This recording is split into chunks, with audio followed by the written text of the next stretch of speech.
हे pretties अस्सलाम वालेकुम, welcome back to my YouTube channel. मेरी तरफ से जी आप सबको बहुत बहुत ईद मुबारक। और ये है जी ईद का तीसरा दिन। ईद के 2 दिन तो बगैर कुर्बानी के गोश्त के ही गुजर गए, क्योंकि चाइना में हमारी कुर्बानी का ये फर्स्ट एक्सपीरियंस था। चाइना में कुर्बानी तो ऑनलाइन थी, नो बकरा नो टेंशन, सिर्फ एक ऐप एक क्लिक और कुर्बानी डन। लेकिन गोश्त की डाउनलोडेड जो है वो 2 दिन बाद कंप्लीट हुई। हाँ, ईद मुबारक है। और इतने जब डिलीवरी हुई तो दिल गार्डन गार्डन हो गया, लेकिन साथ में शौक शौक भी हो गया। सोचा था छोटे रेडी टू कुक पीस मिलेंगे, लेकिन भाई साहब ये तो बहुत बड़े बड़े पीसेज है मेरी सीज। सोचा घर में काट लेते हैं, लेकिन भूल गए थे कि पाकिस्तान नहीं चाइना है। ना बड़ा टोका ना देसी छुरा, और ब्लेंडर में तो गोश्त ने जाना भी नहीं। तो जनाब यहाँ जी थोड़ी बहुत मेहनत मुशक्कत खुद की, क्योंकि गोश्त काफी ज्यादा था। फिर उसमें से कुछ के पीसेज जितने हम इजीली कट कर सकते थे वो कटिंग की, और बाकी बचा कुचा जो हड्डियों वाला गोश्त था उसको लेकर जी निकल पड़े हम कसाई की शॉप पर। और फिर हुआ जी चाइना में कसाई हंट चैलेंज। गर्मी इतनी थी लग रहा था कि बकरा नहीं हम ही रोस्ट हो रहे हैं। और फिर हम पहुंचे जी शॉप पे, जहाँ हमें मिला हलाल कसाई। चाइनीज भाई था लेकिन उसने काम फुल देसी स्टाइल में। ये है जी हलाल मीट की डिज्नीलैंड। यहाँ फ्रोजन भी मिलता है, फ्रेश भी मिलता है, और थोड़ा सा फ्रीजर का हॉरर भी। और इन्होंने देख के ऐसा लगता है जैसे रेनबो मीट का कोई फेस्टिवल चल रहा हो, हर जगह बस गोश्त ही गोश्त गोश्त ही गोश्त। यानी भी यहाँ पे बहुत सारे मुस्लिम्स आए हुए थे, सबने एक दूसरे को ईद मुबारक बोला। चाइनीज मुस्लिम ने भी एक दूसरे को ईद मुबारक बोला।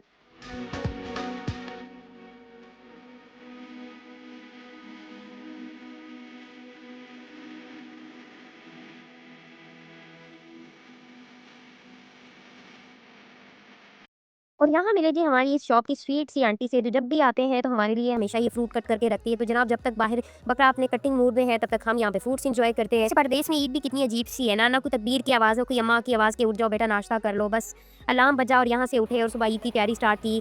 रेडी हुए, कपड़े पहने, लेकिन सोचा जाना कहाँ है। यहाँ ये कि ईद पे जितने भी कम्युनिटी में लोग होते हैं बस सब बंदिश पार्टी करते हैं, सब अपने घर से कुछ ना कुछ बना के लेकर आते हैं और इकट्ठे होकर उसको खाते हैं। तो वहाँ जब तक छुरी अपना काम करी है तो हमने कहा कि हम अपना काम कर लेते हैं, यानी फ्रूट्स और ग्रोसरी। और यहाँ जी इंटर होते हैं फ्रूट शॉप है। फ्रूट शॉप तो फुल रेडी, और यहाँ से कुछ लिया हम लोगों ने फ्रूट्स, और उसके बाद जी संटी ने लगाए उन पे वेट के हिसाब से यहाँ पे टैग्स ऐसे लग रहे थे जैसे एयरपोर्ट पे लगेज पे आपसे कोई टैग लगाता है। एनीवे ने क्या चुपको शॉपर और दूसरे काउंटर पे जाके ना जी पेमेंट करो जी। यहाँ पे चाइना में फूड भी मल्टी स्टेज लेवल पे मिलता है। एनीवे हमने जाके काउंटर पे पेमेंट की इनकी, और इसके बाद जी वहाँ से निकल पड़े हम बकरे की तरफ। वहाँ से हमने उठाया जी बकरा, फ्रूट्स एक बैग में, गोश्त सारा एक बैग में, और हम जी ईद वाली स्माइल के साथ घर की तरफ निकल पड़े। और यहाँ जी गोश्त आया, शॉपर निकले, और फिर जी अब स्टार्ट होता है ईद का असली टास्क, देसी मीट डिस्ट्रीब्यूशन सिस्टम। एक तरफ गोश्त का ढेर, दूसरी तरफ शॉपर के ढेर। जी गोश्त को डाला शॉपर्स में, शॉपर्स को पैक किया, और इसके बाद जिस चीज को बांटना था बस उनकी तरफ गए, उनको गोश्त बांटा, और फिर जी घर की सफाई स्टार्ट की, और जितना गंदा उनको ट्रैश किया नीचे गए।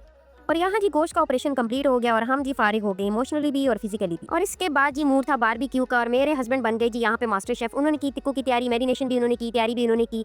और यहाँ जी आज तो मुझे जैसे किचन से बिल्कुल छुट्टी मिल गई हो। मेरे हस्बैंड ने यहाँ पे मेरी बहुत हेल्प की, तो उन्होंने बनाई जी यहाँ पे टिक्के। तो जब तक यहाँ पे जी टिक्के तैयार होते हैं मैंने साथ में बना लिए थोड़े बहुत राइस,